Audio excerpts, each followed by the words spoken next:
우리 가족도 아닌데 뭘 챙겨줘야 하니? 시어머니가 검정 비닐봉투를 제 발 앞으로 던지셨습니다. 팔순잔치 연회장이었어요. 하객 62명이 보는 앞에서요.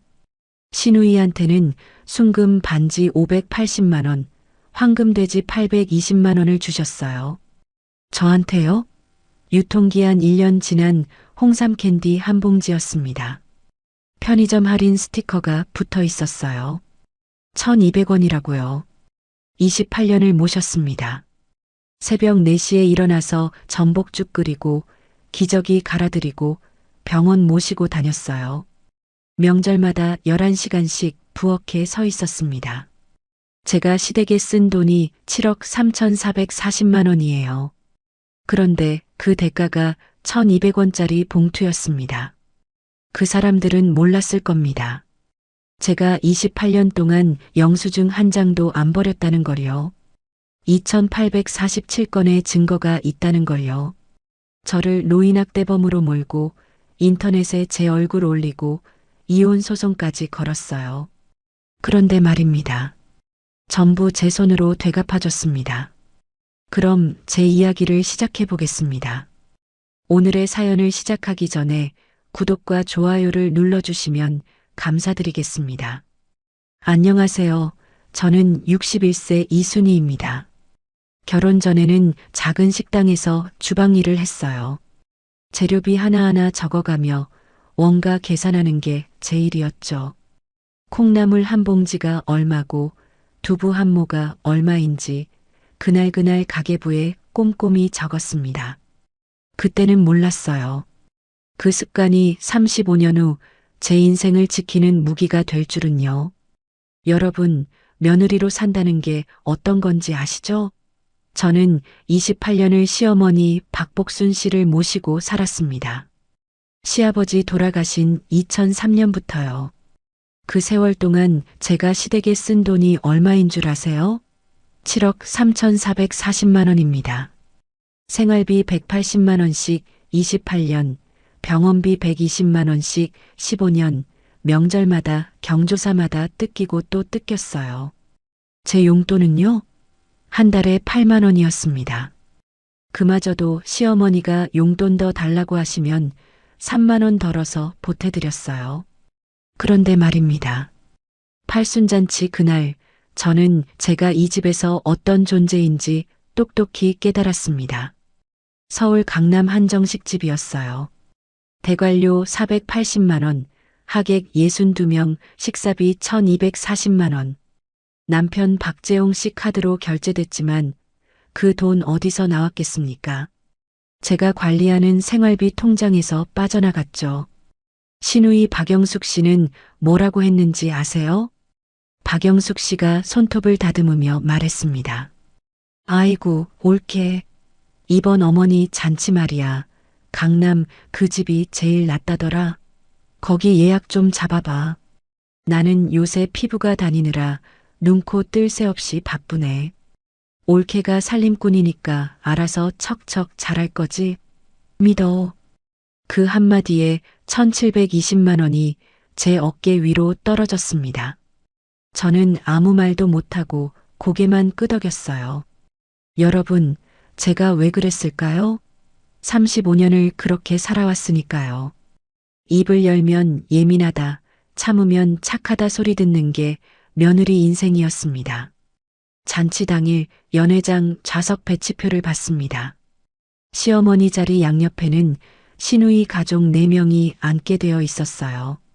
저와 남편은요, 입구 쪽 보조 테이블 8번이었습니다. 구석 중에 구석이요.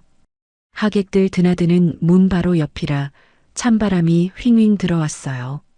저는 그 자리에 앉아서 국 한 그릇도 제대로 못 떴습니다. 빈 접시 치우랴, 하객 안내하랴 정신이 없었거든요. 축하 순서가 됐을 때였습니다. 시어머니가 마이크를 잡고 시누이를 부르셨어요. 영수가, 우리 강아지 이리 좀 와봐라. 시누이가 앞으로 나가자 시어머니가 붉은 비단 보자기를 건넸습니다. 시누이가 그걸 풀었는데 여러분, 순금 반지였어요. 580만 원짜리, 그리고 황금돼지 장식 820만 원짜리, 합치면 1,400만 원입니다. 연회장이 술렁였어요. 친척들이 어머 어머 하면서 박수를 쳤습니다. 시누이가 반지를 손가락에 끼고 이리저리 돌려보며 웃었습니다. 어머나, 엄마, 이거 진짜 순금이야? 어머머, 너무 예쁘다. 근데 이거 꽤 무겁네. 엄마, 역시 우리 엄마가 최고야. 사랑해. 시어머니가 흐뭇하게 웃으셨어요. 그렇고 말고 우리 귀한 딸 복 많이 받으라고 이 엄마가 금방 세 군데를 이잡듯이 뒤져서 골랐어. 마음에 드니? 저는 그때 연회장 구석에서 빈 접시를 들고 서 있었습니다. 손님들 식사 끝난 그릇을 치우고 있었거든요. 기름기 묻은 접시가 손에서 미끄덩거렸어요. 그런데 갑자기 마이크에서 제 이름이 나왔습니다. 야, 거기 며느리. 너 어딨냐? 앞으로 좀 나와봐라. 심장이 덜컥 내려앉았습니다. 저는 앞치마를 벗으며 단상 앞으로 걸어 나갔어요. 62명의 시선이 제게 쏠렸습니다. 시어머니 손에는 검정 비닐봉투가 들려 있었어요. 시장에서 생선 담아주는 그 봉투 있잖아요. 시커멓고 얇아서 안이 비치는 그 봉투요. 시어머니가 그 봉투를 제 발 앞으로 던졌습니다. 툭 하고 바닥에 떨어지는 소리가 났어요. 연회장이 조용해졌습니다. 시어머니가 마이크에 대고 말씀하셨어요. 자, 이거 가져가라.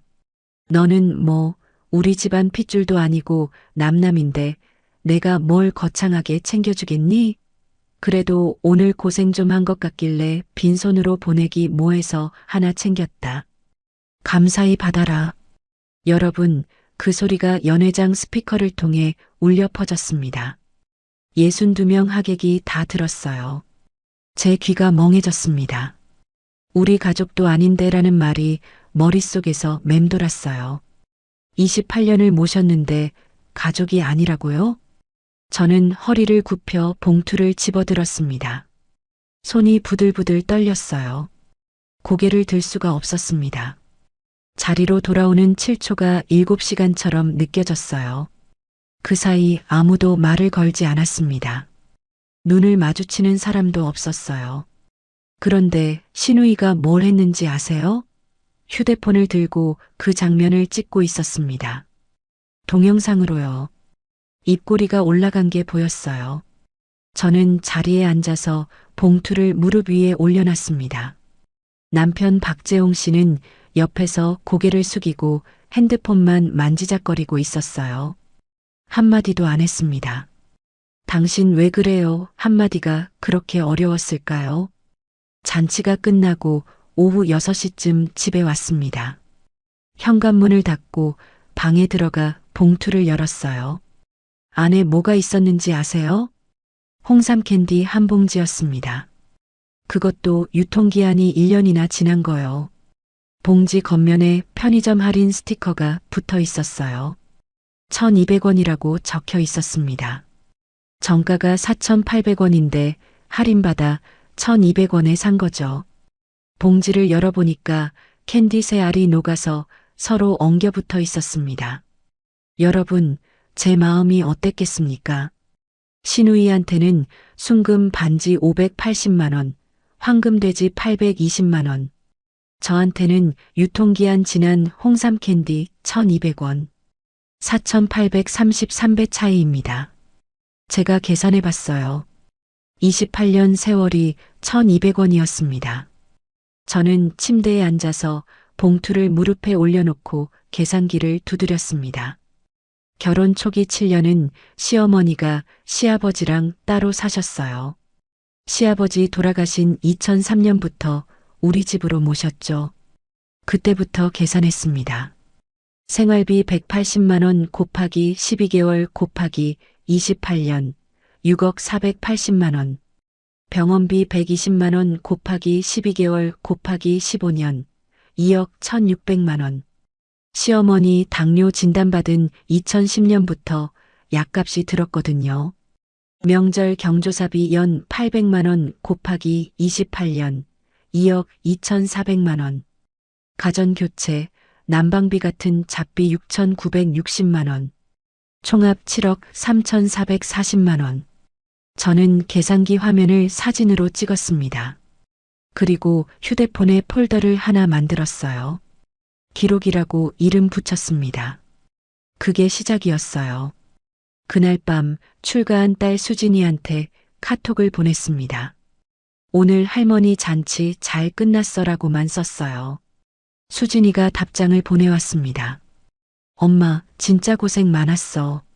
우리 애가 갑자기 열이 펄펄 나서 못 가서 너무 미안해. 할머니가 엄마한테 수고했다고 용돈이라도 좀 주셨어? 34살 딸아이는 육아하느라 정신이 없었습니다. 그 애한테까지 걱정 끼치고 싶지 않았습니다.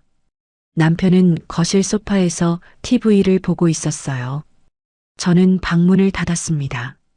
그리고 기록 폴더에 오늘 날짜를 적었어요. 그 옆에 이렇게 썼습니다.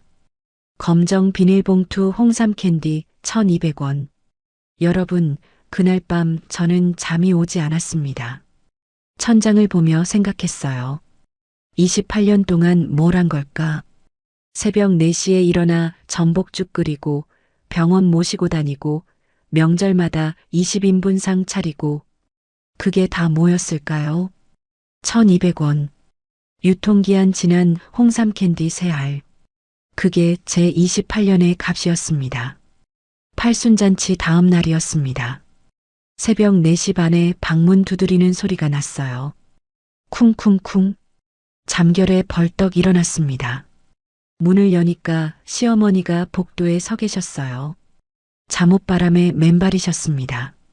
순이야, 나 전복죽 먹고 싶다. 저는 눈을 비볐습니다.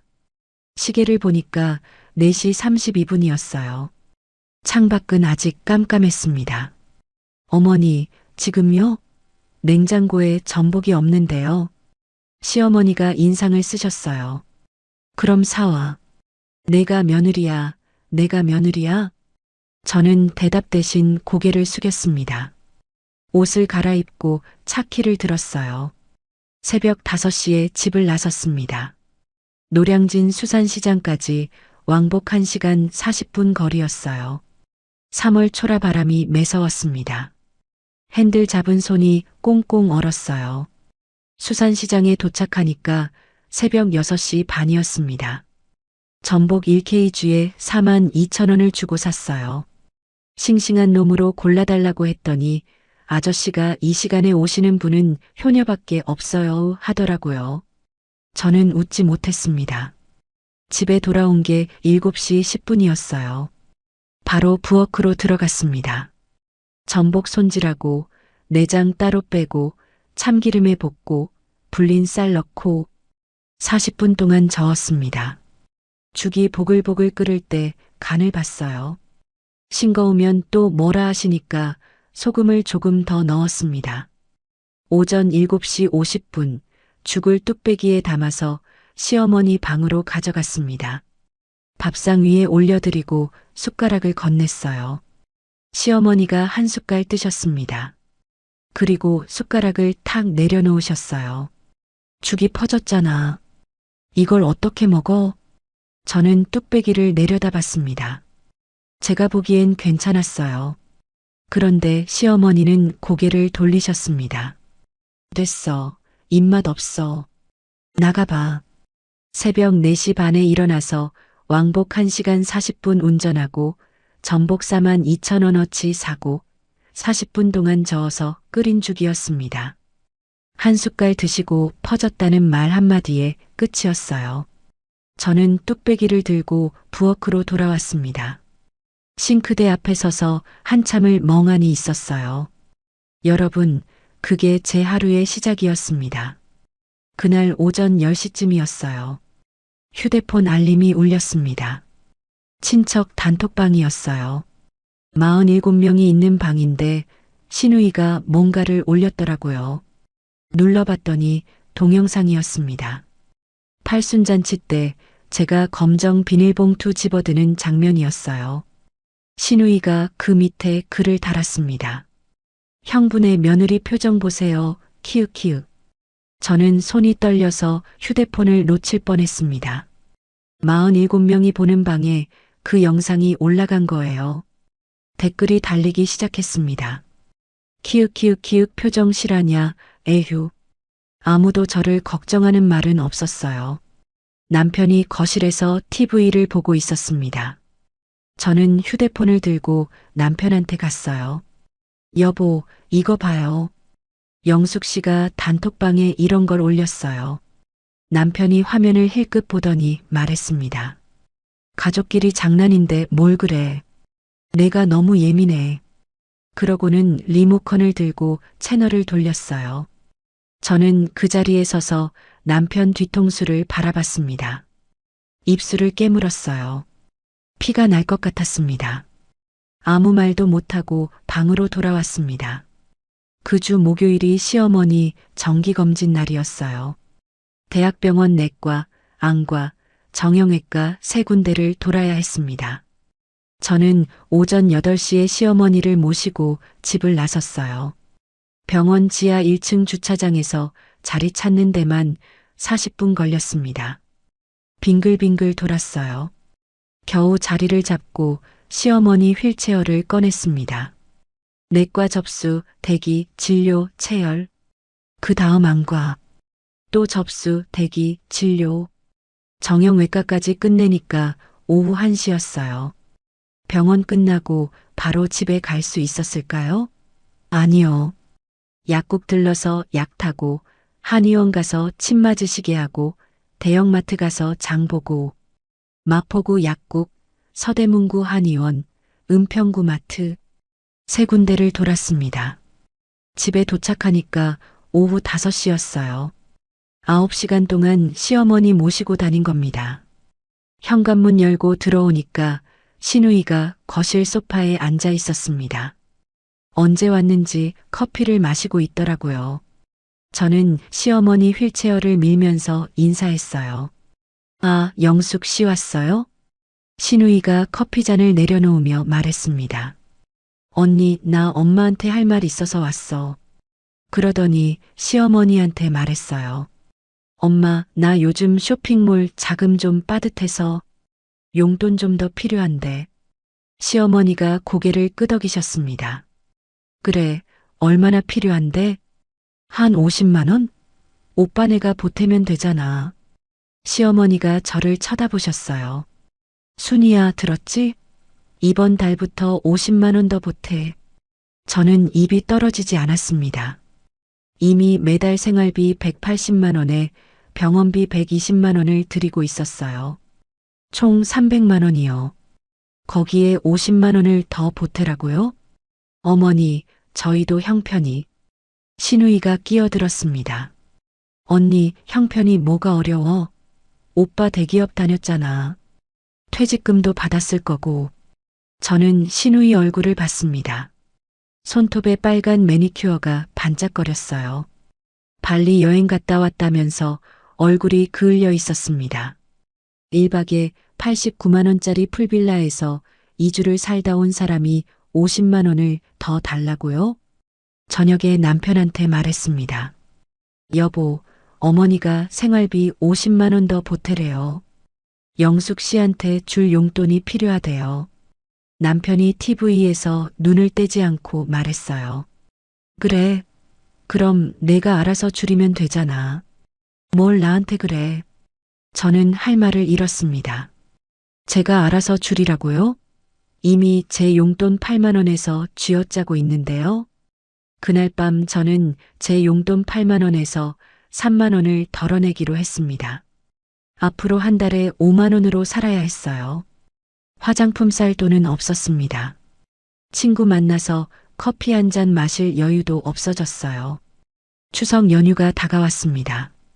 연휴 전날 오후 2시에 시어머니 집에 도착했어요. 20인분 상차림 재료를 사야 했습니다. 마트에서 장을 봤는데 계산대에서 금액이 찍혔어요. 87만 원. 제 카드로 결제했습니다. 집에 돌아와서 오후 3시부터 요리를 시작했어요. 갈비찜, 잡채, 동그랑땡, 전, 나물 5가지. 11시간 동안 부엌에 서 있었습니다. 다리가 퉁퉁 부었어요. 허리가 끊어지는 것 같았습니다. 새벽 2시에 겨우 끝내고 설거지를 시작했어요. 3시간 30분 걸렸습니다. 새벽 5시 30분에 겨우 눕혔어요. 2시간 자고 아침 8시에 일어났습니다. 시누이 가족 4명이 도착했거든요. 식사 준비를 해야 했어요. 점심까지 대접하고 나니까 오후 1시였습니다. 시누이가 자리에서 일어나더니 말했어요. 우리 시댁 가야 해서 먼저 갈게. 설거지가 산더미였습니다. 그릇이 싱크대에 쌓여 있었어요. 저는 시누이 뒷모습을 봤습니다. 영숙 씨, 설거지라도 좀. 시누이가 현관에서 돌아보며 말했어요. 언니, 나 오늘 운전 많이 해야 해서 힘들어. 오빠한테 시켜. 남편은요? 거실 소파에 드러누워서 TV를 보고 있었습니다. 저는 부엌으로 돌아왔어요. 혼자 설거지를 했습니다. 점심 식사 때였어요. 친척 12명이 둘러앉아 있었습니다. 시어머니가 갑자기 말씀하셨어요. 우리 며느리는 복이 없어. 애도 하나밖에 못 낳았잖아. 저는 부엌 싱크대 앞에 서 있었습니다. 명절 음식 데우고 있었거든요. 그 말이 귀에 들어왔어요. 가슴이 철렁 내려앉았습니다. 손에 들고 있던 국자를 놓칠 뻔했어요. 복이 없다고요? 애를 하나밖에 못 낳아서요? 저한테는 출가한 딸 수진이가 있습니다. 34살이에요. 수진이가 시집가서 아이 낳고 육아하느라 정신없이 살고 있어요. 자주 못 만나지만 그래도 제 딸입니다. 그런데 애도 하나밖에 못 낳았다고 친척들 앞에서요? 연휴 마지막 날 귀가했습니다. 차 안에서 남편한테 말했어요. 여보, 어머니가 친척들 앞에서 그런 말씀하시면 어떡해요. 너무 창피했어요. 남편이 핸들을 잡은 채 말했습니다. 엄마가 원래 그래. 내가 너무 예민한 거야. 저는 창밖을 봤습니다. 아무 말도 하지 않았어요. 눈물이 날 것 같아서 입술을 꽉 깨물었습니다. 그 주 토요일이었어요. 시누이 인스타그램에 새 게시물이 올라왔습니다. 요즘 젊은 사람들이 많이 본다는 그 인스타그램 있잖아요. 발리 풀빌라 2주 살기라는 제목이었어요. 숙소 태그를 눌러봤더니 1박 요금이 89만 원이라고 나오더라고요. 2주면 14박. 89만 원 곱하기 14. 1246만 원입니다. 부모님 생활비 한 푼 안 보태는 사람이 1246만 원짜리 여행을 다녀왔어요. 그러면서 저한테는 50만 원 더 보태라고 했습니다. 저는 그날 밤 시어머니 약값 영수증을 정리했어요. 23장이었습니다. 날짜 순으로 정렬해서 투명 파일에 끼웠어요. 스마트폰 카메라로 하나하나 촬영했습니다. 기록 폴더에 저장했어요. 그리고 가계부 앱을 깔았습니다. 시댁 지출이라는 카테고리를 새로 만들었어요. 28년치 데이터를 역추산해서 입력하기 시작했습니다. 과거 영수증이랑 통장 내역을 대조했어요. 매일 밤 11시부터 새벽 1시까지 2주 동안 작업했습니다. 총 1892건의 지출 기록이 정리됐습니다. 여러분, 사람이 어떻게 그럴 수 있나요? 저는 28년 동안 새벽에 일어나 죽 끓이고 병원 모시고 다니고 명절마다 11시간씩 요리했습니다. 그런데 돌아온 건 죽이 퍼졌다. 복이 없다. 예민하다였어요. 그래도 저는 참았습니다. 참는 게 며느리 도리인 줄 알았으니까요. 그런데 말입니다. 제가 참는 동안 저를 밟고 있었던 사람들이 있었어요. 그걸 그때는 몰랐습니다. 추석 연휴가 끝나고 10월 첫째 주 화요일이었습니다. 오후 3시쯤 휴대폰이 울렸어요. 시어머니가 쓰러지셨다는 연락이었습니다. 대형마트 주차장에서였대요. 장 보시다가 갑자기 쓰러지셨다고 했습니다. 저는 앞치마도 못 벗고 차에 올랐어요. 응급실까지 40분 걸렸습니다. 신호등마다 걸렸어요. 손이 떨려서 핸들을 제대로 잡기가 힘들었습니다. 응급실에 도착하니까 시어머니가 침대에 누워 계셨어요. 의식은 있으셨습니다. MRI를 찍었다고 했어요. 담당 의사가 저를 불렀습니다. 보호자분이세요? 네, 며느리입니다. 의사가 MRI 사진을 보여주며 말했어요. 경도인지장애입니다. 치매 초기 단계로 보시면 됩니다. 앞으로 24시간 보호자 동반이 필요합니다. 24시간이요. 저는 그 말에 멍해졌습니다. 지금도 하루 종일 시어머니 모시고 있는데 이제 24시간을 붙어 있으라고요? 병원 복도로 나와서 신우이한테 전화했습니다. 영숙 씨, 어머니가 치매 초기 판정 받으셨어요. 24시간 보호자가 필요하대요. 우리 교대로 해야 할 것 같은데. 신우이가 끊기 전에 말했습니다. 언니, 오빠네가 모시잖아. 나는 애들 중간고사 기간이라 안 돼. 학원 뺑뺑이 돌려야 해. 뚜 하고 전화가 끊겼습니다. 저는 휴대폰을 들고 복도에 서 있었어요. 사람들이 지나다녔습니다. 아무도 저를 쳐다보지 않았어요. 저녁에 남편한테 전화했습니다. 여보, 어머니 치매 판정 받으셨어요. 24시간 누가 받으려야 하는데 당신이 좀 도와줘요. 남편이 한숨을 쉬더니 말했어요. 나 다음 주부터 싱가포르 출장이야. 2주 동안.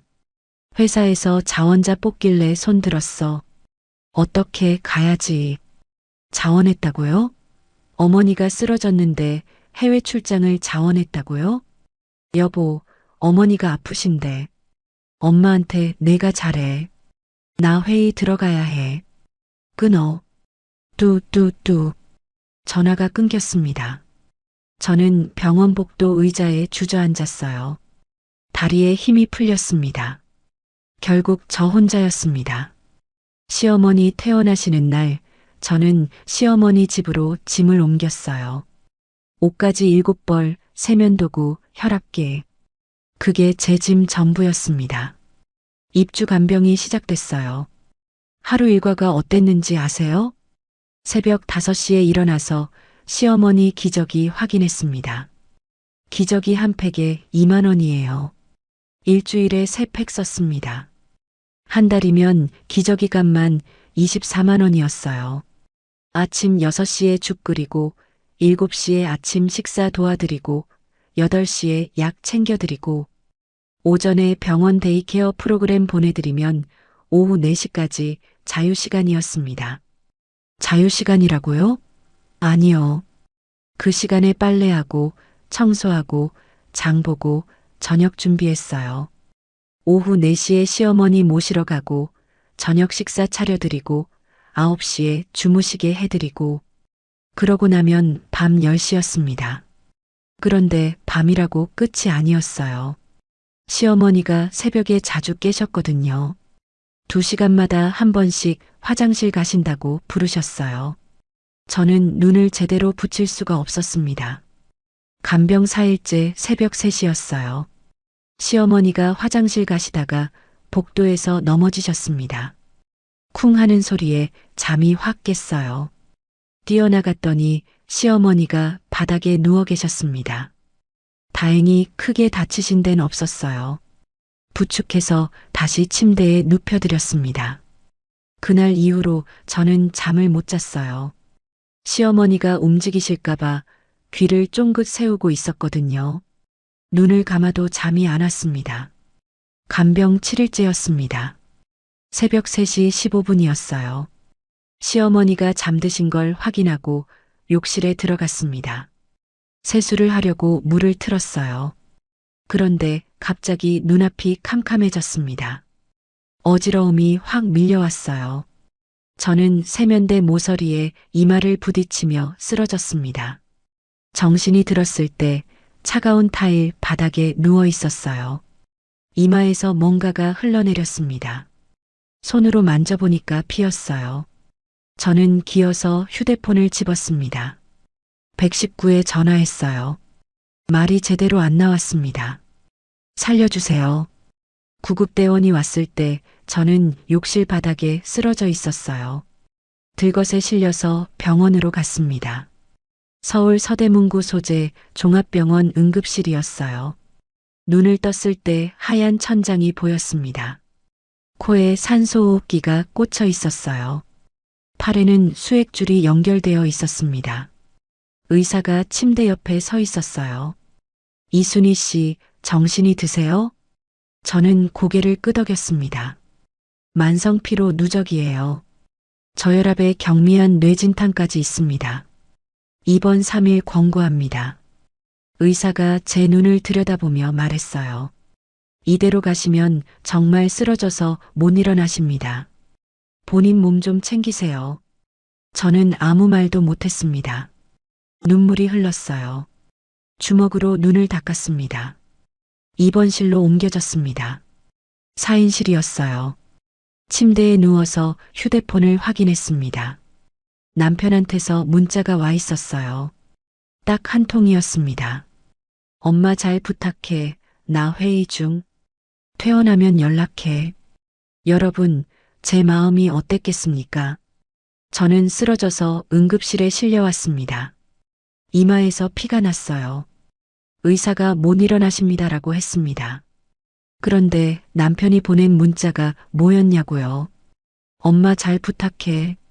시어머니 걱정이었어요. 저 걱정이 아니라요. 아내가 쓰러졌는데 괜찮냐는 말 한마디가 없었습니다. 저는 휴대폰을 이불 위에 내려놓았어요. 천장을 봤습니다. 하얀 천장에 형광등이 깜빡거렸어요.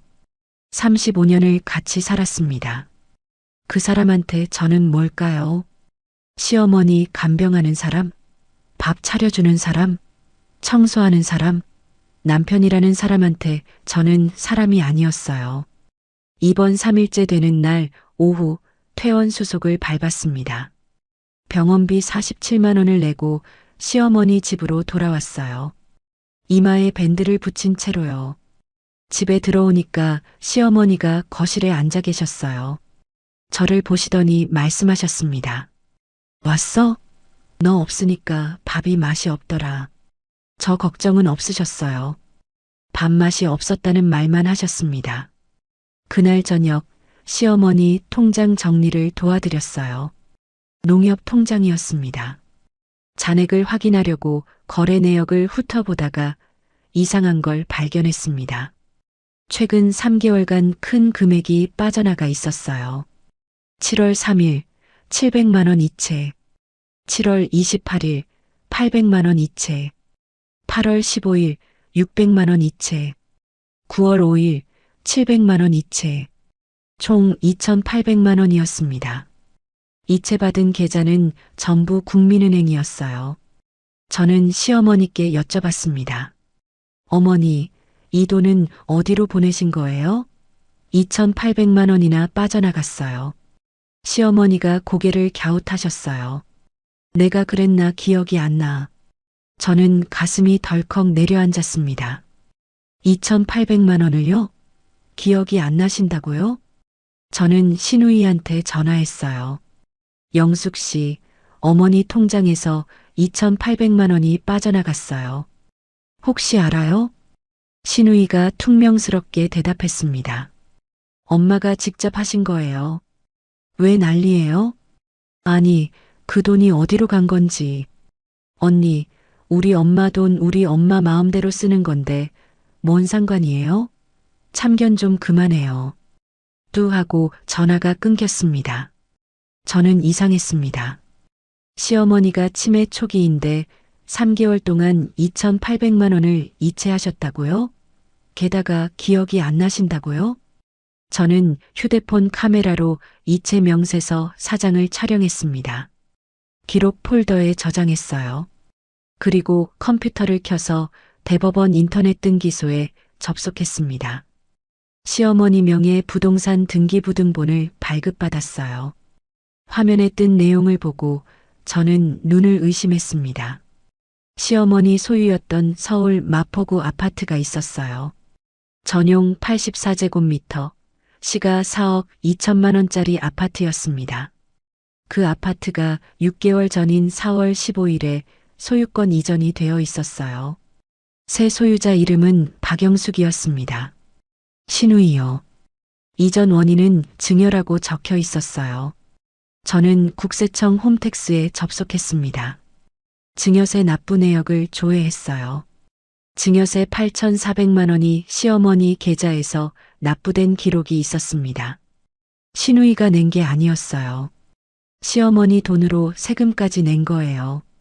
계산을 해봤습니다.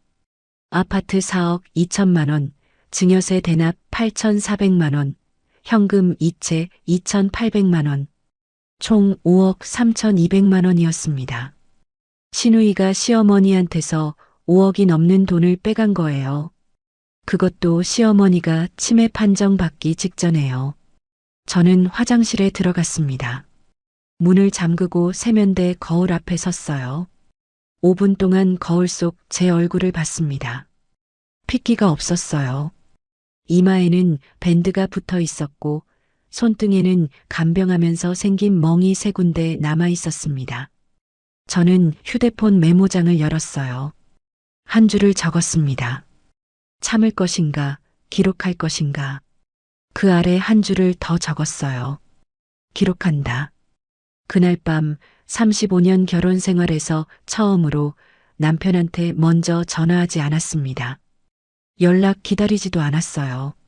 저는 이불을 덮고 천장을 봤습니다. 여러분, 사람이 어떻게 그럴 수 있나요? 저는 쓰러져서 병원에 실려갔습니다. 그런데 남편은 엄마 잘 부탁해라고 했어요.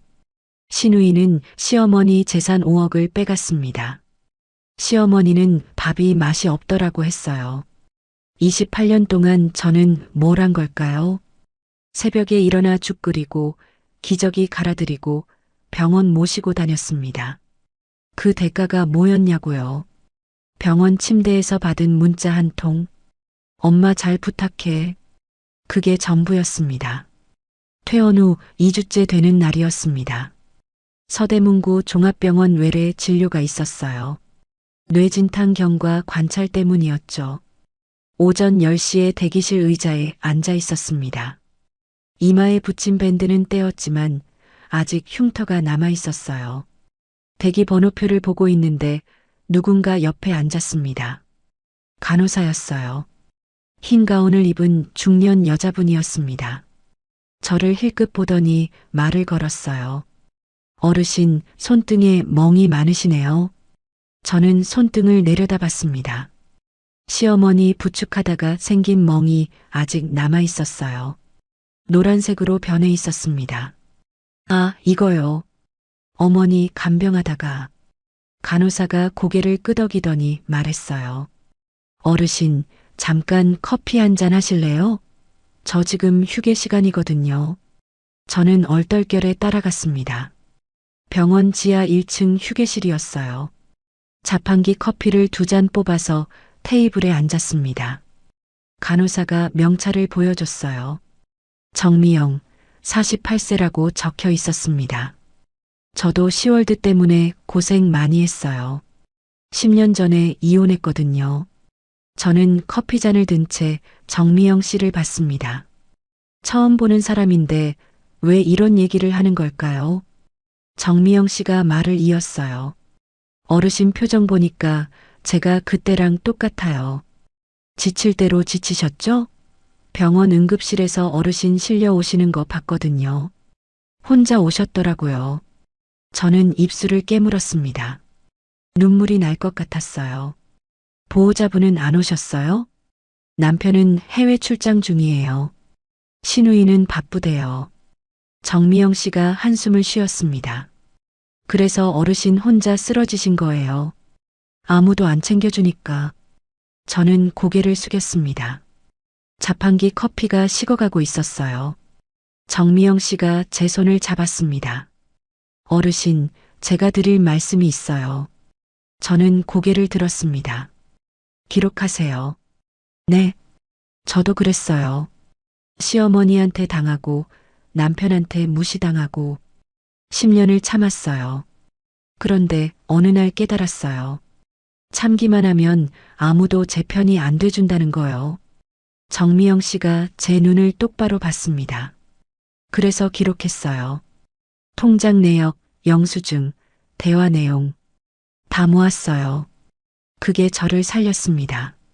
이혼할 때 재산분할 제대로 받았거든요. 저는 정미영 씨 얼굴을 봤습니다. 진심이었어요. 눈빛이 단단했습니다. 정미영 씨가 가방에서 수첩을 꺼냈어요. 한 장을 찢어서 뭔가를 적었습니다. 저한테 건네줬어요. 여기요. 대한법률구조공단 전화번호 국번 없이 130이에요. 무료로 법률 상담 받을 수 있어요. 그리고 여성긴급전화 1366 서대문구 무료심리상담센터 주소도 적어뒀어요. 저는 그 종이를 받았습니다. 손이 떨렸어요. 어르신, 증거가 필요해요. 지금부터라도 모으세요. 나중에 꼭 필요할 날이 옵니다. 그날 집에 돌아왔습니다. 시어머니는 요양병원 데이케어 프로그램에 가 계셨어요. 저는 거실 바닥에 주저앉았습니다. 정미영 씨가 준 종이를 한참 들여다봤어요. 기록하라고 했습니다. 증거를 모으라고 했습니다. 저는 벌떡 일어났어요. 방으로 가서 짐을 뒤졌습니다. 28년 동안 모아둔 가계부가 있었어요. 수기로 쓴 노트 12건이었습니다. 종이 영수증 박스 3개, 카드 명세서 파일 4권. 거실 바닥에 전부 꺼내서 펼쳤어요. 바닥이 종이로 뒤덮였습니다. 28년치 기록이었어요. 2003년 1월 시어머니 모시기 시작한 달부터 지난달까지 영수증마다 날짜가 적혀 있었습니다. 마트 영수증, 약국 영수증, 병원비 영수증, 명절 장보기 영수증. 저는 그날부터 정리를 시작했습니다. 매일 오후 7시부터 밤 11시까지 4시간씩 작업했어요. 날짜 순으로 분류하고 금액을 엑셀에 입력했습니다. 영수증 한 장 한 장 스마트폰 카메라로 촬영해서 저장했어요. 10일이 걸렸습니다. 종이 영수증 1247장, 디지털 명세서 스크린샷 892장, 총 2139건의 지출 기록이 확보됐어요. 그 다음 대한법률구조공단에 전화했습니다. 132번이요. 상담원이 받았어요. 무료 법률 상담 신청하시려면 소득 기준 심사가 필요합니다. 기준 중위소득 125% 이하여야 해요. 건강보험료 납부 확인서랑 가족관계 증명서 팩스로 보내주세요. 저는 서류를 준비했습니다. 주민센터에 가서 가족관계 증명서 떼고 건강보험공단에서 납부 확인서 발급받았어요. 팩스로 보냈습니다. 3일 후 전화가 왔어요. 이순희님, 무료 법률 지원 대상자로 선정되셨습니다. 상담 일정은 다음 주 수요일 오후 2시 서울중앙지부로 오시면 됩니다. 저는 전화를 끊고 주먹을 꽉 쥐었습니다. 심장이 두근거렸어요. 상담 전날 밤 모든 자료를 USB 2개에 복사했습니다. 하나는 예비용이에요. 종이 서류는 날짜 순으로 정렬해서 투명 바인더 5권에 정리했습니다. 바인더 겉면에 연도를 적어놨어요. 2003-2007, 2008-2012 이런 식으로요. 상담 당일 오후 2시 법률구조공단 서울중앙지부에 도착했습니다. 상담실에 들어가니까 여자 변호사가 앉아 있었어요. 명패에 최윤아 변호사라고 적혀 있었습니다. 45살쯤 돼 보였어요. 이순희 씨 앉으세요. 어떤 상담 받으러 오셨어요? 저는 바인더 5권과 USB를 테이블 위에 올렸습니다. 28년 동안 시어머니 모신 기록이에요. 전부 제가 정리했습니다. 최윤아 변호사가 바인더를 펼쳤어요. 영수증을 하나하나 넘기며 봤습니다. 30분 정도 지났을까요? 변호사가 고개를 들었습니다. 이순희 씨, 이건 교과서급 증거입니다. 이 정도면 싸울 수 있어요. 저는 가슴이 뛰었습니다. 숨이 가빠졌어요. 정말요? 네. 재산분할 기여분 청구, 부당이득 반환 청구, 명의도용 의심건 추가 조사. 3가지 법적 경로가 있어요. 하나씩 설명해 드릴게요. 최윤아 변호사가 종이에 적으며 설명했습니다. 저는 고개를 끄덕이며 들었어요. 희망이 생겼습니다. 처음으로 내 편이 생긴 것 같았어요. 상담 끝나고 집에 돌아왔습니다. 저녁 7시쯤이었어요. 저는 충청남도 서산시에 계신 친정어머니한테 전화했습니다. 어머니는 시골 작은 집에서 혼자 사세요. 국민연금 월 42만 원으로 생활하시죠. 엄마, 나야. 순이야, 무슨 일이야? 목소리가 왜 그래? 저는 그동안 있었던 일을 말씀드렸어요. 팔순잔치 검정 비닐봉투부터 시누이가 5억 넘게 빼간 것까지. 어머니는 한참 동안 아무 말 없이 들으셨습니다. 엄마, 나 이제 그냥 못 살겠어. 법적으로 싸워보려고. 어머니가 한숨을 쉬셨어요. 순이야, 내가 널 시집 보내고 35년을 죄인처럼 살았다. 내가 고생하는 거 알면서도 시집 잘 살아야지 그 말밖에 못 해줬어. 저는 눈물이 났습니다. 엄마, 이제 내 인생 살아라. 엄마가 도와줄 건 없지만. 어머니가 말을 멈추셨어요. 잠시 후 다시 말씀하셨습니다. 엄마가 국민연금에서 15년 동안 몰래 모아둔 돈 있어. 1200만 원이야. 필요하면 보태줄까? 저는 울음이 터질 것 같았어요. 월 42만 원 받으시면서 15년 동안 모으신 거예요. 얼마나 아끼셨을까요? 고기 한 점 안 드시고 난방비 아끼려고 전기장판만 깔고 사셨을 거예요. 엄마, 아직은 괜찮아요. 정 필요하면 그때 말할게요. 전화를 끊고 한참을 울었습니다. 그 주 토요일 오후였어요. 시어머니가 요양병원 데이케어 프로그램에 가 계셨습니다. 오전 10시부터 오후 4시까지요. 저는 그 시간을 이용했어요. 인터넷으로 CCTV 설치 업체를 검색했습니다. 3곳에서 견적을 받았어요. 가장 저렴한 곳이 48만 원이었습니다. 거실, 주방, 현관 3곳에 카메라를 다는 비용이었어요.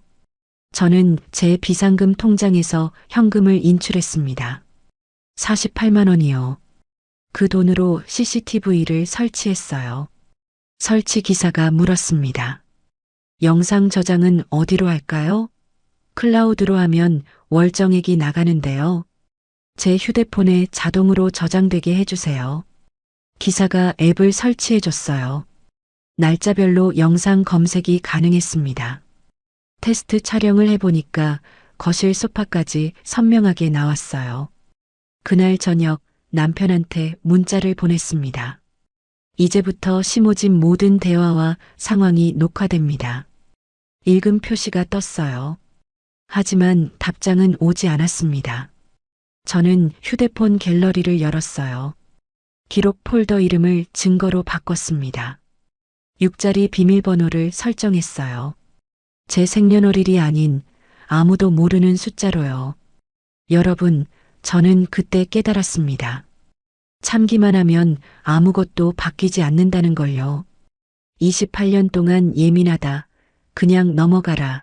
가족이니까 그 말에 속았습니다. 가족이니까 참아야 한다고요? 아니에요. 가족이면 서로 아껴줘야죠. 정미영 씨 말이 맞았어요. 기록해야 합니다. 증거를 모아야 해요. 그래야 내 편이 생깁니다. 저는 그날 밤 바인더 5권을 다시 펼쳤습니다. 영수증을 하나하나 넘기며 확인했어요. 2003년 2월 15일 시어머니 병원비 35만 원. 2003년 3월 1일 생활비 180만 원. 2003년 5월 5일 어버이날 선물 28만 원. 28년이었습니다. 종이 한 장 한 장에 제 세월이 담겨 있었어요. 저는 메모장을 열었습니다. 한 줄을 적었어요. 이제부터 나를 지킨다. 다음에 설 명절이 돌아왔습니다. 시어머니 집 거실에서 친척 모임이 열렸어요. 참석 인원이 27명이었습니다. 시어머니 쪽 친척들이요. 삼촌, 고모, 사촌 언니들까지 다 모였어요. 오전 10시부터 상차림을 시작했습니다. 갈비찜, 잡채, 전, 나물. 작년이랑 똑같았어요. 부엌에서 11시간 동안 서 있었습니다. 오후 1시에 겨우 식사가 끝났어요. 저는 부엌에서 앞치마를 벗었습니다. 설거지를 시작하려던 참이었어요. 그런데 오늘은 달랐습니다. 저는 싱크대 앞에 서서 숨을 깊이 들이쉬었어요. 심장이 쿵쾅거렸습니다. 거실로 나갔습니다. 27명이 둘러앉아 있었어요.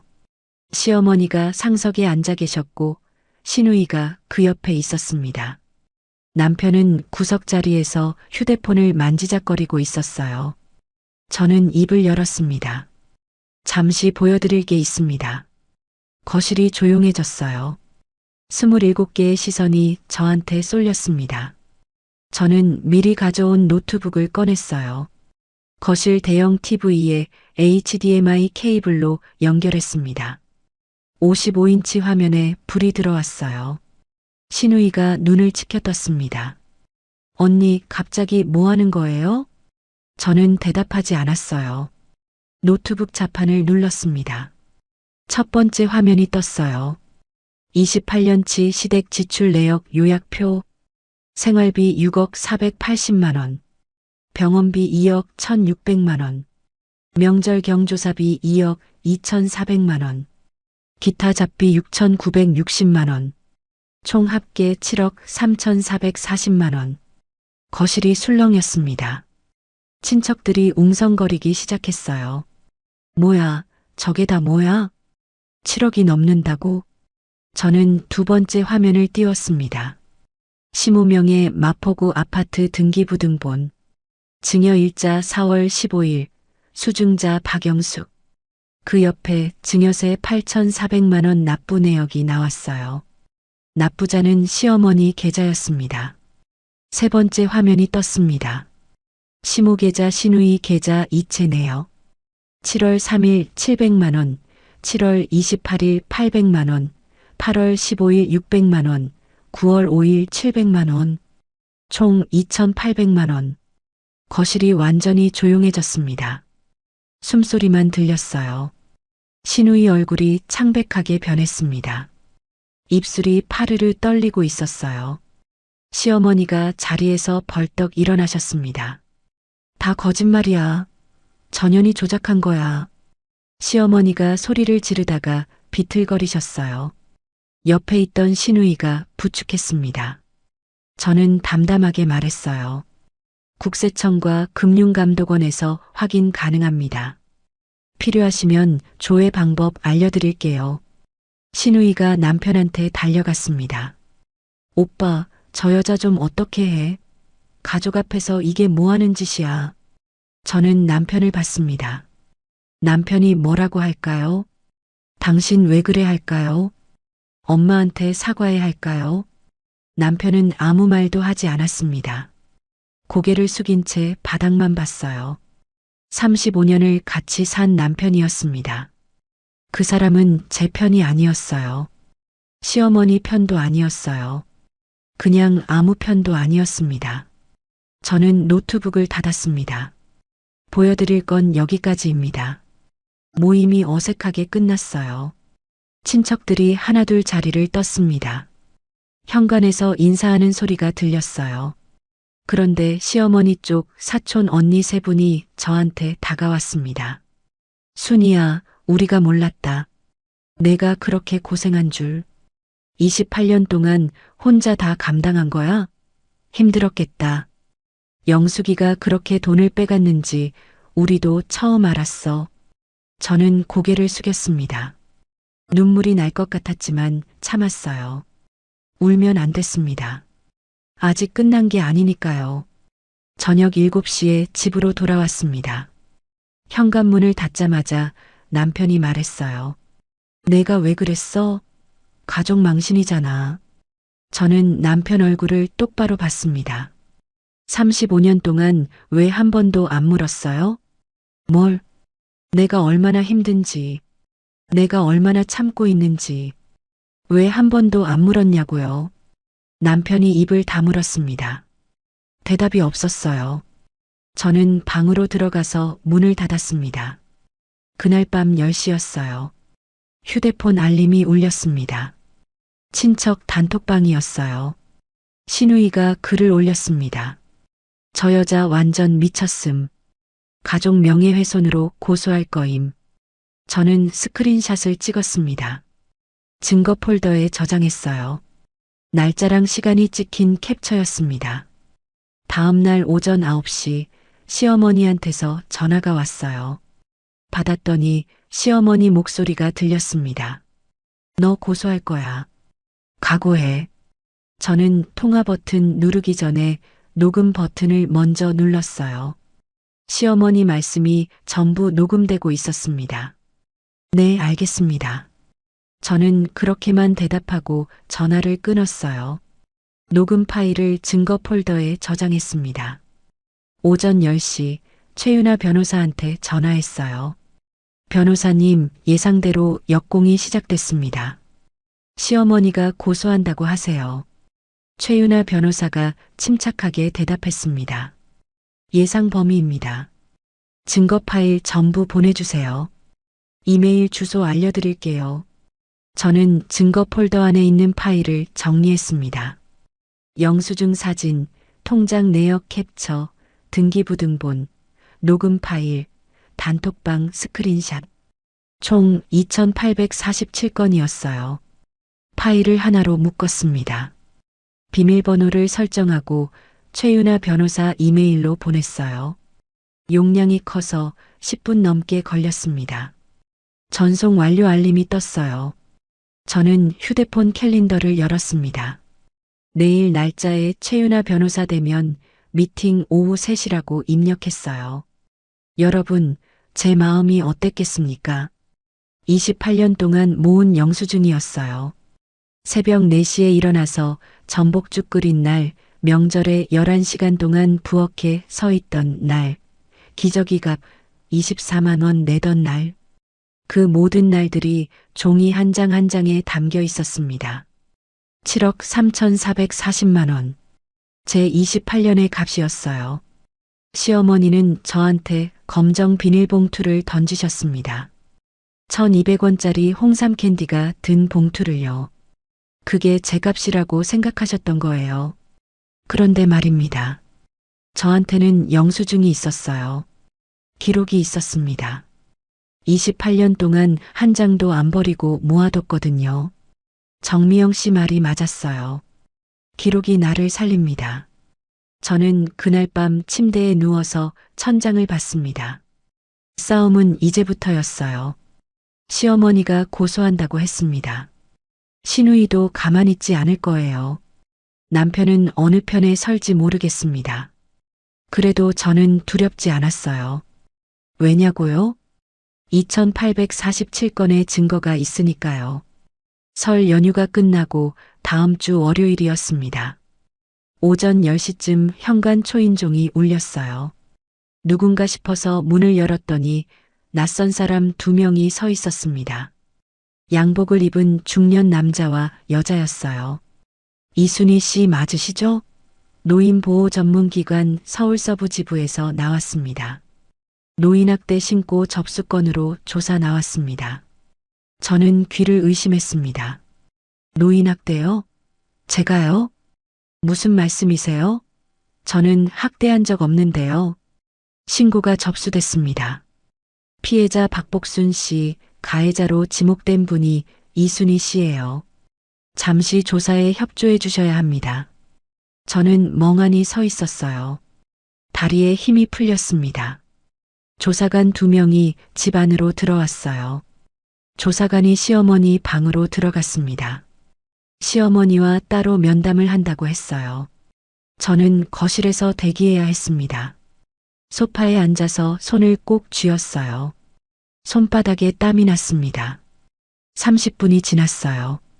시어머니 방에서 무슨 소리가 들렸습니다. 시어머니 목소리였어요. 뭐라고 하시는지는 안 들렸지만 가끔 목소리가 높아졌어요. 면담이 끝나고 조사관이 저한테 왔습니다. 이순희 씨, 피신고인 조사 진행하겠습니다. 몇 가지 질문 드릴게요. 저는 고개를 끄덕였어요. 조사관이 수첩을 펼쳤습니다.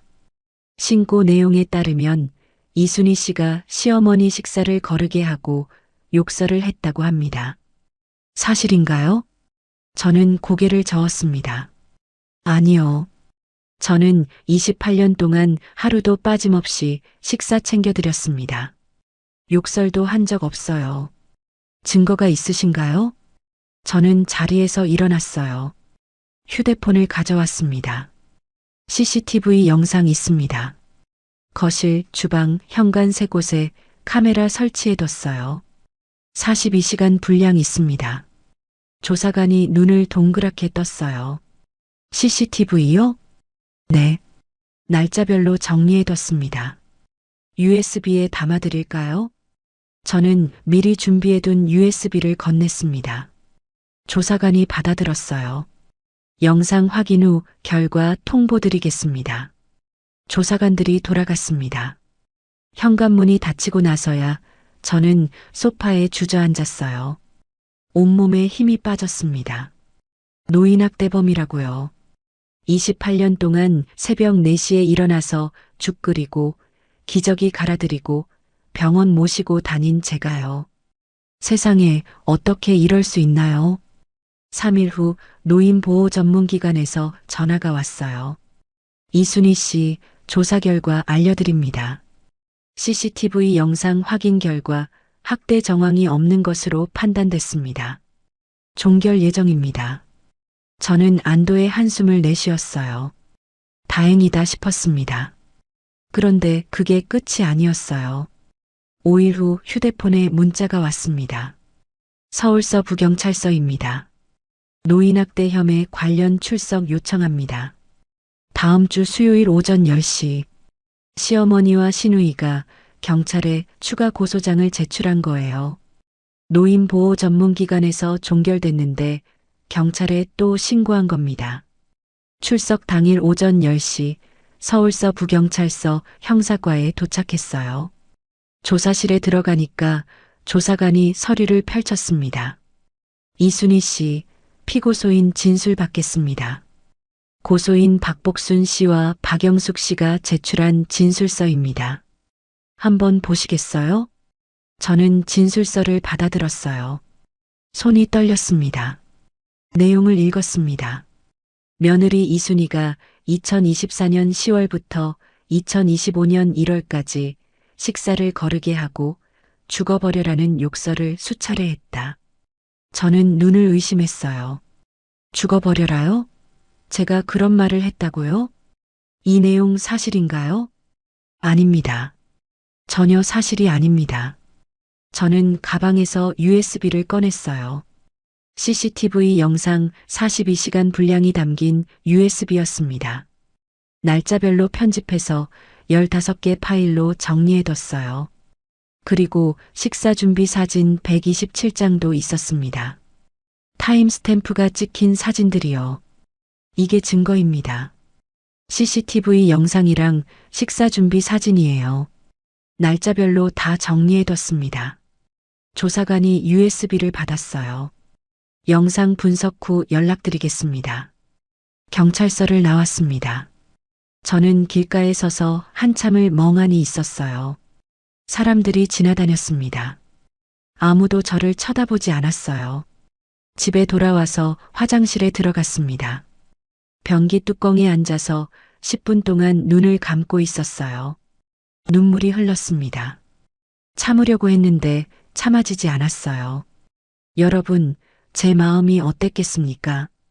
28년 동안 시어머니 모셨습니다. 새벽에 일어나 죽 끓이고 병원 다니고 기저귀 갈아드렸어요. 그런데 그 시어머니가 저를 노인학대범으로 신고했습니다. 죽어버려라 했다고요. 한 번도 그런 말 한 적 없어요. 경찰 출석 이틀 후였습니다. 등기 우편이 왔어요. 서울가정법원에서 온 서류였습니다. 떨리는 손으로 뜯어봤어요. 이혼 소송 및 위자료 청구서, 원고 박재홍, 피고 이순희, 청구 금액 위자료 5천만 원. 남편이 저를 고소한 거예요. 이혼 소송을요. 그것도 위자료 5천만 원을 청구했습니다. 소장 내용을 읽었어요. 배우자 이순희 61세가 계획적으로 가족을 이간질하고 재산 탈취를 시도했다. 저는 소장을 들고 멍하니 서 있었습니다. 계획적으로 이간질했다고요? 재산 탈취를 시도했다고요? 28년 동안 7억 3,440만 원을 쏟아부은 사람이 저인데요. 그 주 토요일이었어요. 휴대폰 알림이 울렸습니다. 신우이 인스타그램에 새 게시물이 올라왔다고 지인이 연락해줬어요. 요즘 젊은 사람들이 많이 본다는 인스타그램 있잖아요. 신우이 계정 이름은 YOUNGSUKPARKLIFESTYL이었습니다. 게시물 제목이 악독한 며느리 실체 공개였어요. 저는 손이 떨려서 휴대폰을 떨어뜨릴 뻔했습니다. 게시물을 눌러봤어요. 제 얼굴 사진이 있었습니다. 친척 모임 때 찍힌 사진이었어요. 허락도 없이 가져다 쓴 거죠. 사진 옆에 글씨가 적혀 있었습니다. 노인학대범, 사기꾼, 우리 가족을 파탄낸 여자. 저는 눈앞이 캄캄해졌어요. 심장이 쿵쾅거렸습니다. 댓글을 봤어요. 340개가 달려 있었습니다. 신고 가능한가요? 경찰에 알려야 하는 거 아님? 저런 사람이 아직도 활보하고 다닌다고? 게시물 업로드 24시간 만에 조회수가 1만 2천을 넘었어요. 모르는 사람들이 저를 욕하고 있었습니다. 제 얼굴을 보면서요. 월요일 오전이었습니다. 직장에서 전화가 왔어요. 저는 서대문구 초등학교 급식실에서 시간제 조리원으로 일하고 있었거든요. 월급 98만 원짜리 일이었습니다. 관리자가 전화를 받았어요. 이순희 씨, 인터넷에 이상한 글이 돌던데요. 학교로 민원 전화가 몇 통 왔어요. 저는 가슴이 철렁 내려앉았습니다. 당분간 출근 보류하세요. 상황 정리되면 연락드릴게요. 전화가 끊겼어요. 저는 휴대폰을 들고 멍하니 앉아 있었습니다. 98만 원이었어요. 한 달에 98만 원. 그 돈으로 제 용돈 내고 친정 어머니 약값 보태드렸는데 그 일자리마저 잃게 생긴 거예요. 저는 친정 어머니한테 전화했습니다. 충청남도 서산시 시골 작은 집에 혼자 계신 어머니요. 엄마 나야. 순이야 무슨 일이야? 목소리가 왜 그래? 저는 울음을 참으며 말했어요. 엄마 조금만 더 버텨주세요. 어머니가 한숨을 쉬셨습니다. 순이야 내가 무너지면 나도 못 산다. 버텨야 해. 전화를 끊고 한참을 울었습니다. 최윤아 변호사한테 연락했어요. 변호사님, 신우이가 인터넷에 제 사진이랑 이름 올렸어요. 노인학대범이라고요. 직장에서도 출근 보류하래요. 최윤아 변호사가 침착하게 말했습니다. 명예훼손입니다. 민사소송 가능해요. 그리고 무고죄 역고소도 준비합시다. 증거자료 다 갖고 계시죠? 네, 다 있어요. 좋습니다. 두 가지 동시에 진행합시다. 저는 신우이 인스타그램 게시물을 스크린샷 찍었습니다. 타임스탬프가 보이게요. 친척 단톡방 대화 캡처도 했어요. 경찰 출석 통지 문자도 저장했습니다. 전부 증거 폴더에 넣었어요. 그 주말 친정 어머니한테서 입금 알림이 왔습니다. 농협 계좌로 1,200만 원이 들어왔어요. 어머니가 15년 동안 모으신 비상금이었습니다. 월 42만 원 연금에서 아끼고 아껴서 모은 돈이요. 저는 어머니한테 문자를 보냈어요. 엄마, 반드시 갚을게요. 어머니한테서 답장이 왔습니다. 갚지 마. 내 돈이야. 저는 휴대폰을 들고 한참을 울었습니다. 86세 어머니가 연금 42만 원 받으시면서 15년 동안 모은 돈이에요. 고기 한 점 안 드시고 난방비 아끼려고 겨울에도 전기장판만 깔고 사셨을 거예요. 그 돈을 저한테 보내신 거예요. 저는 가계부 앱을 열었습니다. 소송 비용이라는 항목을 새로 만들었어요. 첫 번째 지출을 입력했습니다. 변호사 착수금 300만 원 3월 15일 지급 예정. 여러분, 사람이 어떻게 그럴 수 있나요? 저는 28년 동안 시어머니 모셨어요. 새벽에 일어나 죽 끓이고 병원 다니고 기저귀 갈아드렸습니다. 그런데 그 시어머니가 저를 노인학대범으로 신고했어요. 신우이는 인터넷에 제 얼굴을 올리고 사기꾼이라고 했습니다. 남편은 이혼 소송을 걸었어요. 가족이라고 불렀던 사람들이었습니다. 35년을 같이 살았어요. 그 사람들이 저를 범죄자로 만들려고 했습니다. 그래도 저는 무너지지 않을 겁니다. 왜냐고요? 2847건의 증거가 있으니까요. 그리고 저를 믿어주는 사람이 있으니까요. 친정어머니, 최윤아 변호사, 정미영 간호사, 진짜 제 편인 사람들이요. 저는 그날 밤 메모장을 열었습니다. 한 줄을 적었어요. 무너지지 않는다. 경찰 조사가 끝나고 3주가 지났습니다. 어느 날 오후에 등기 우편이 왔어요. 서울서부경찰서에서 보낸 서류였습니다. 떨리는 손으로 뜯어봤어요. 노인학대 혐의 무혐의 처분 통보서. 저는 그 종이를 들고 한참을 서 있었습니다. 무혐의요. 제가 학대한 적 없다는 게 증명된 거예요.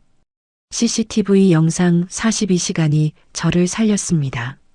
그날 오후 최윤아 변호사 사무실로 갔어요. 무혐의 통보서를 들고요. 변호사님, 무혐의 나왔어요. 최윤아 변호사가 고개를 끄덕였습니다. 예상대로입니다. 이제 역공 갈 차례예요. 고소장 준비해뒀습니다. 여기 서명하세요. 테이블 위에 서류 2장이 놓여 있었어요. 첫 번째 서류는 무고죄 형사 고소장이었습니다. 피고소인은 박복순, 박영숙, 시어머니와 신우이요. 두 번째 서류는 명예훼손 민사소송장이었어요. 피고 박영숙, 청구 금액 5천만 원. 저는 펜을 들었습니다. 손이 떨렸어요. 28년을 모셨던 시어머니를 고소하는 거였습니다. 35년 동안 가족이라고 불렀던 사람들을요. 그런데 말입니다. 그 사람들이 먼저 저를 범죄자로 만들려고 했어요. 노인학대범이라고요. 인터넷에 제 얼굴을 올리고 사기꾼이라고 했습니다. 제 직장까지 빼앗으려고 했어요. 저는 서명했습니다.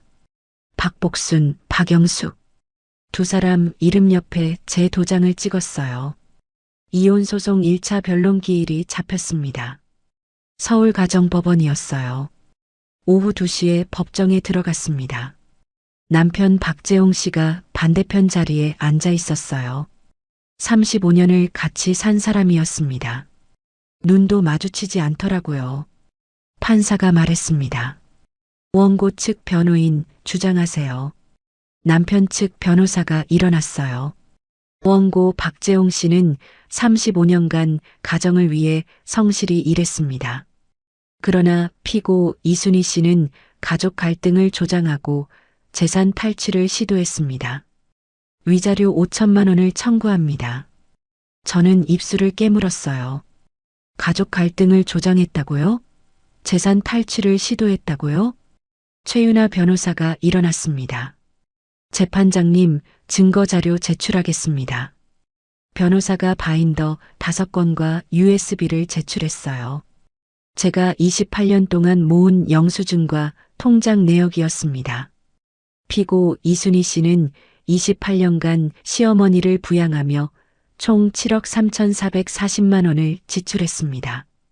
반면 원고 박재홍 씨는 퇴직금 1억 8천만 원 중 1억 원을 여동생 박영숙 씨에게 송금했습니다. 차용증은 없습니다. 판사가 서류를 넘기며 봤어요. 눈썹이 올라갔습니다. 차용증 없이 1억 원을요? 남편 측 변호사가 당황한 표정을 지었어요. 남편이 고개를 숙였습니다. 자료 정리가 체계적이군요. 판사가 말했습니다. 저는 가슴이 뛰었어요. 28년 동안 영수증 한 장 안 버리고 모은 보람이 있었습니다. 2차 변론 기일이 열렸어요. 시어머니 측 대리인이 나왔습니다. 시어머니가 직접 출석하지는 않았어요. 피해자 박복순 씨는 치매 환자입니다. 기억 오류로 인한 진술이었습니다. 며느리를 학대범으로 신고한 건 병으로 인한 착오였습니다. 최윤아 변호사가 서류를 들었어요. 재판장님, 박복순 씨의 병원 진료 기록입니다. 여기 보시면 경증 인지장애, 일상 의사소통 및 금융거래 판단 능력 유지라고 적혀 있습니다. 치매로 인한 착오가 아닙니다. 판사가 진료 기록을 확인했어요. 고개를 끄덕였습니다. 신우이 측 변호사가 일어났어요. 아파트 증여와 현금 이체는 어머니의 자발적 의사에 따른 것입니다. 강요한 적 없습니다. 최윤아 변호사가 휴대폰을 꺼냈어요. 재판장님, 녹음 파일 제출하겠습니다. 피고소인 박복순 씨와의 통화 내용입니다. 법정에 스피커가 연결됐어요. 녹음 파일이 재생됐습니다. 시어머니 목소리가 들렸어요. 영숙이가 사인하라고 해서 했어. 뭔지도 잘 모르고. 법정이 조용해졌습니다. 신우이 얼굴이 창백하게 변했어요. 입술이 파르르 떨리고 있었습니다. 저는 그 모습을 봤어요. 28년 동안 저한테 언니가 알아서 하지 했던 사람이었습니다. 팔순잔치 때 검정 비닐봉투 던지는 장면을 동영상으로 찍었던 사람이요. 친척 단톡방에 형분의 며느리 표정 보세요.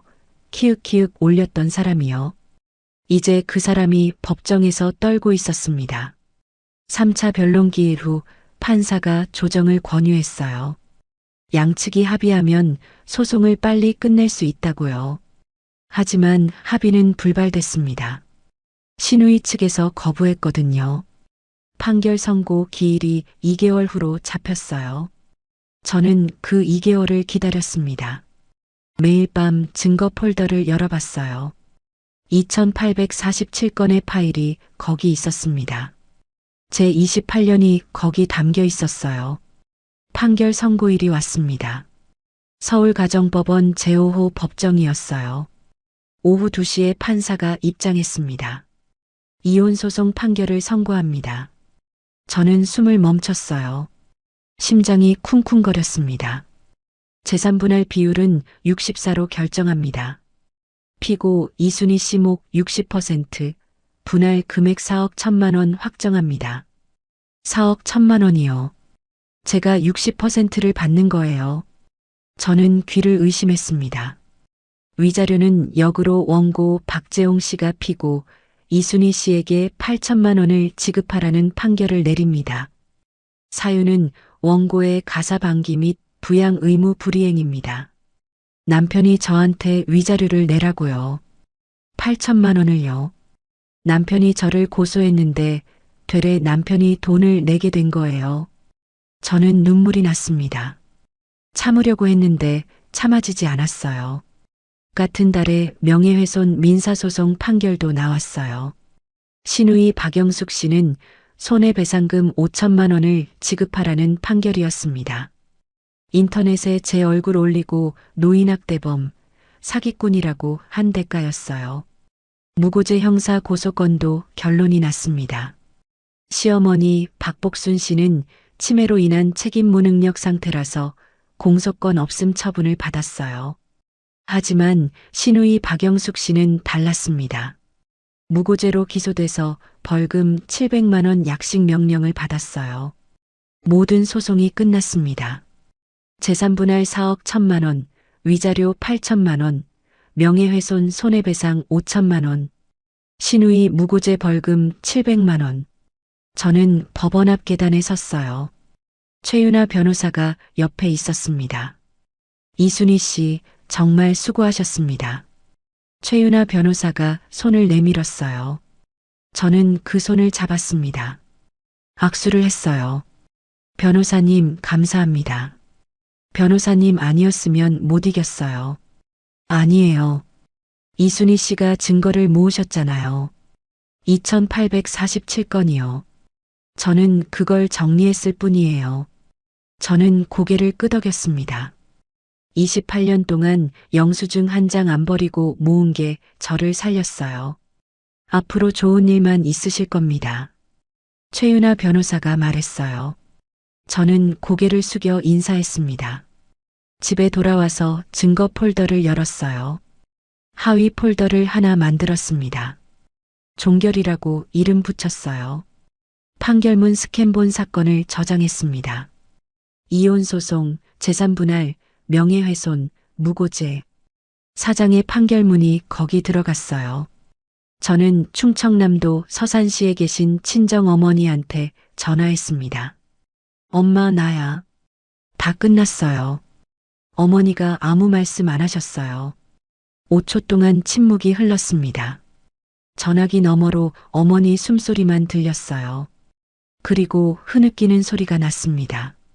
순이야, 잘했다, 잘했어. 저도 울었습니다. 전화기를 붙들고 한참을 울었어요. 전화를 끊고 창문을 열었습니다. 바깥 공기가 차가웠어요. 깊게 들이마셨습니다. 3월 바람이 볼을 스쳤어요. 저는 휴대폰 캘린더를 열었습니다. 한 줄을 입력했어요. 새 출발 D-30. 여러분, 28년이었습니다.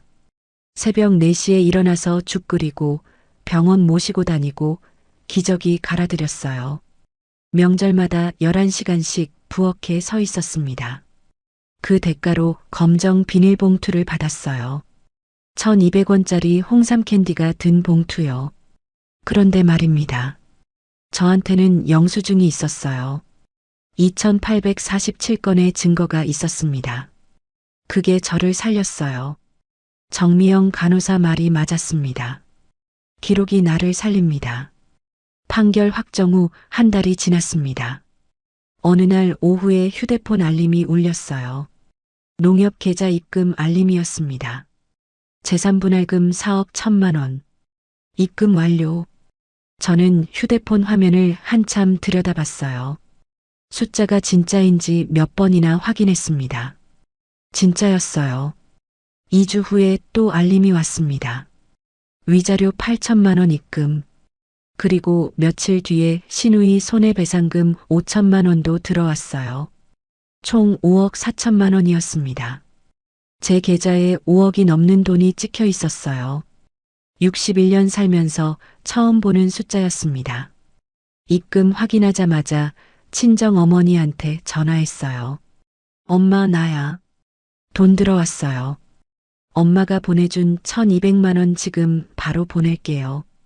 순이야, 그 돈은 내 돈이야. 갚지 마. 아니에요, 엄마. 빌린 돈은 갚아야죠. 저는 바로 송금했습니다. 1200만 원을 어머니 계좌로요.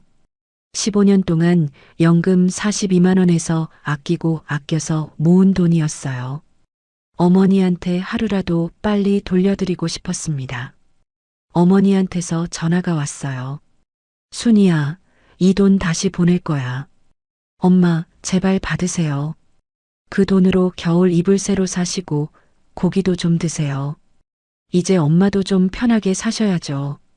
어머니가 한참 말이 없으셨어요. 그리고 작은 목소리로 말씀하셨습니다. 순이야, 고맙다. 저는 전화기를 붙들고 울었습니다. 그 주말에 인터넷을 켰어요. 부동산 사이트에 들어갔습니다. 검색창에 강원도 속초시 바닷가 아파트라고 쳤어요. 매물이 쭉 나왔습니다. 저는 35년 동안 바다를 본 적이 없었어요. 신혼여행 때 제주도 갔던 게 마지막이었습니다. 그 후로는 시어머니 모시느라, 명절 준비하느라, 병원 다니느라 여행 한 번 못 갔어요. 매물 3곳을 추렸습니다. 다음 주말에 속초로 내려갔어요. 혼자 KTX 타고 갔습니다. 창밖으로 풍경이 지나갔어요. 논밭이 보이고 산이 보이고 터널을 지나니까 바다가 보였습니다. 저는 창문에 이마를 대고 바다를 봤어요. 파란 물결이 반짝거렸습니다. 눈물이 났어요. 왜 우는지 모르겠는데 눈물이 멈추지 않았습니다. 속초역에서 내려서 부동산 3곳을 돌았어요. 첫 번째 집은 너무 낡았습니다. 두 번째 집은 바다가 안 보였어요. 세 번째 집을 보러 갔습니다. 조양동 소재 아파트였어요. 15층이었습니다. 현관문을 열고 들어갔는데 거실 창문으로 바다가 보였어요. 동해 바다가 한눈에 들어왔습니다. 저는 거실 창 앞에 서서 한참을 바라봤어요. 수평선이 보였습니다. 하늘과 바다가 맞닿은 곳이요. 61년 살면서 이런 풍경은 처음이었어요. 이 집으로 할게요. 부동산 사장님이 웃었어요. 좋은 선택하셨어요. 전용 59제곱미터, 매매가 2억 3천만 원입니다. 저는 계약서에 서명했습니다. 계약금 2,300만 원을 그날 바로 입금했어요. 잔금은 2개월 후로 잡았습니다. 서울로 돌아오는 KTX 안에서 창밖을 봤어요. 해가 지고 있었습니다. 하늘이 주황색으로 물들었어요. 저는 휴대폰을 꺼내서 요양보호사 교육원을 검색했습니다. 28년 동안 시어머니 간병했잖아요. 새벽에 일어나서 죽 끓이고 기저귀 갈아드리고 병원 모시고 다녔습니다. 그 경험이 쓸모없는 게 아니었어요. 자격증을 따면 일을 할 수 있었습니다. 서울 은평구에 있는 교육원에 등록했어요. 이론 교육 80시간, 실기 교육 80시간, 현장 실습 80시간, 총 240시간 과정이었습니다. 교육이 시작됐어요. 매일 오전 9시부터 오후 5시까지 수업을 들었습니다. 어르신 돌보는 법, 응급상황 대처법, 치매 환자 케어법. 28년 동안 해온 일이었지만 체계적으로 배우니까 달랐어요. 교육 끝나고 저녁에는 이사 준비를 했습니다. 짐을 정리했어요. 버릴 건 버리고 가져갈 건 박스에 쌌습니다. 35년 동안 살던 집이었어요. 추억이 있는 물건도 있었지만 대부분은 필요 없는 것들이었습니다. 교육 3개월이 끝나고 필기 시험을 봤어요. 100점 만점에 92점이 나왔습니다. 합격이었어요. 합격증을 받은 날 사진을 찍었습니다. 친정 어머니한테 카톡으로 보냈어요. 엄마, 나 합격했어요. 어머니한테서 답장이 왔습니다. 우리 딸 대단하다. 자랑스럽다. 저는 휴대폰을 들고 웃었어요. 61살에 자격증 땄습니다. 새로운 시작이었어요. 이사 2주 전에 충청남도 서산시로 내려갔습니다. 친정어머니 집이요. 시골 작은 집이었어요. 마당에 감나무가 있었습니다. 어릴 때 그 나무에서 감 따먹던 기억이 났어요. 어머니 방에 들어갔습니다. 짐을 정리해야 했거든요. 옷가지, 이불, 사진 앨범, 제사용품, 택배 박스 12개에 쌌어요. 어머니가 방문 앞에 서 계셨습니다. 순이야, 이 집 떠나기 싫은데. 엄마, 바다 보이는 집이에요. 매일 아침 바다 보면서 일어나시면 얼마나 좋아요. 어머니가 고개를 끄덕이셨어요. 눈가가 젖어 있었습니다. 이사 당일이었어요. 오전 7시에 용달 트럭 한 대가 왔습니다. 제 짐박스 18개, 어머니 짐박스 12개, 총 30개 박스를 트럭에 실었어요. 서울을 출발해서 오후 1시에 속초 아파트에 도착했습니다. 15층 현관문 앞에 섰어요. 저는 어머니 손을 잡았습니다. 엄마, 들어가요. 현관문을 열었어요. 신발을 벗고 거실로 걸어 들어갔습니다. 거실 창문이 보였어요. 그 너머로 동해 바다가 펼쳐져 있었습니다. 저와 어머니는 창 앞에 나란히 섰어요. 5분 동안 아무 말 없이 바다를 바라봤습니다. 파도가 출렁거렸어요. 갈매기가 날았습니다. 수평선이 끝없이 이어졌어요. 어머니가 말씀하셨어요. 내가 86년 살면서 바다 보이는 집은 처음이다. 저는 어머니를 봤어요. 저도요, 엄마. 이사 후 2주 뒤에 요양원 면접을 봤어요. 속초시에 있는 요양원이었습니다. 정원 80명짜리 시설이요. 원장실에 들어가서 앉았어요. 원장이 이력서를 보며 말했습니다. 경력은 없으시네요. 근데 여기 보니까 시어머니 간병 28년이라고 쓰셨는데요. 네, 28년 동안 시어머니 모셨습니다. 원장이 웃었어요. 경력은 없지만 돌봄 경험이 28년이시네요. 저는 고개를 끄덕였습니다. 네, 매일 훈련했습니다. 이제는 제대로 배워서 하고 싶습니다. 원장이 잠시 생각하더니 물었어요. 다음 주 월요일 출근 가능하세요? 저는 심장이 뛰었습니다. 네, 가능합니다. 첫 출근을 했어요. 요양보호사 유니폼을 입었습니다. 하늘색 상의에 흰색 바지였어요. 거울을 봤습니다. 61살 이순이가 거기 서 있었어요. 새 출발이었습니다. 한 달이 지났어요. 첫 월급이 들어왔습니다. 218만 원이요. 저는 가계부 앱을 열었어요. 수입 항목에 입력했습니다. 2026년 5월 급여 218만 원. 제 손으로 번 돈이었어요. 누구한테 손 안 벌리고 눈치 안 보고 번 돈이요. 218만 원이 그렇게 클 줄 몰랐습니다. 한편 서울에서는 소식이 들려왔어요. 신우이 쇼핑몰이 폐업했다고 하더라고요. 소송 패소 후에 거래처들이 등을 돌렸대요. 매출이 급감해서 3개월 버티다가 폐업 신고를 냈다고 했습니다. 시어머니는 치매 증상이 악화됐어요. 경기도 양주시에 있는 요양원에 입소하셨습니다. 비용은 시누이가 부담하게 됐어요. 남편은요? 이혼 확정 후에 연락이 끊겼습니다. 공동명의 아파트 매각 잔금 정산일에만 문자가 왔어요. 계좌 확인해라. 그게 마지막이었어요. 35년을 같이 산 사람이었는데 마지막 연락이 문자 한 줄이었습니다. 속초 생활 3개월째였어요. 저는 매일 새벽 5시에 일어났습니다. 예전에는 시어머니 죽 끓이려고 일어났어요. 지금은 달랐습니다. 거실 창가에 앉았어요. 커피를 한 잔 내렸습니다. 창밖으로 바다가 보였어요. 해가 뜨기 전이라 하늘이 보랏빛이었습니다. 수평선이 조금씩 밝아지고 있었어요. 어머니가 옆 소파에 앉으셨어요. 신문을 읽고 계셨습니다. 강원일보였어요. 순이야. 네, 엄마. 이제 됐다. 저는 어머니를 봤어요. 어머니가 웃고 계셨습니다. 주름진 얼굴에 미소가 번져 있었어요. 네, 엄마. 이제 됐어요. 요양원 출근 후에 담당 어르신을 만났어요.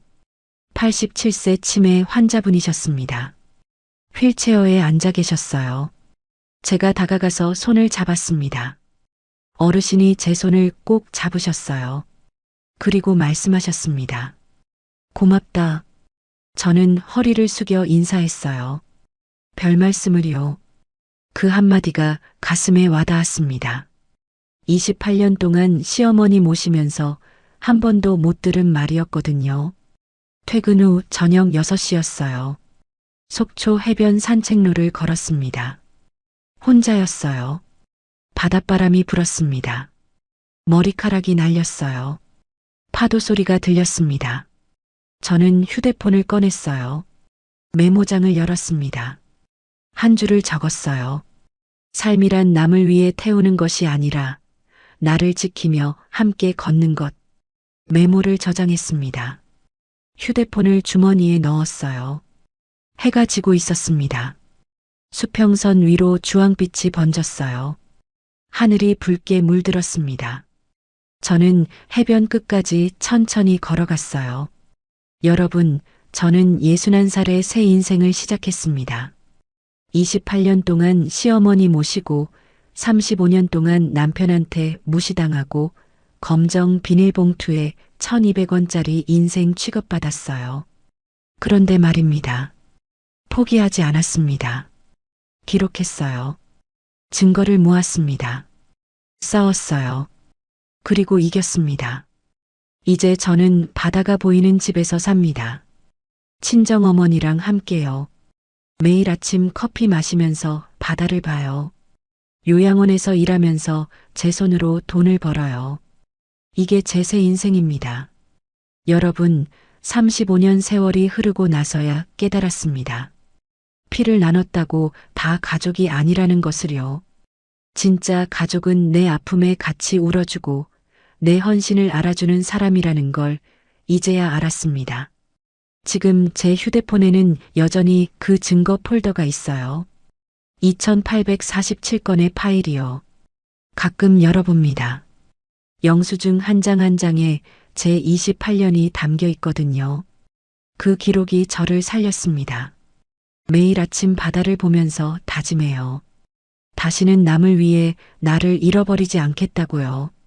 여러분도 저처럼 바보같이 참고만 살지 마세요.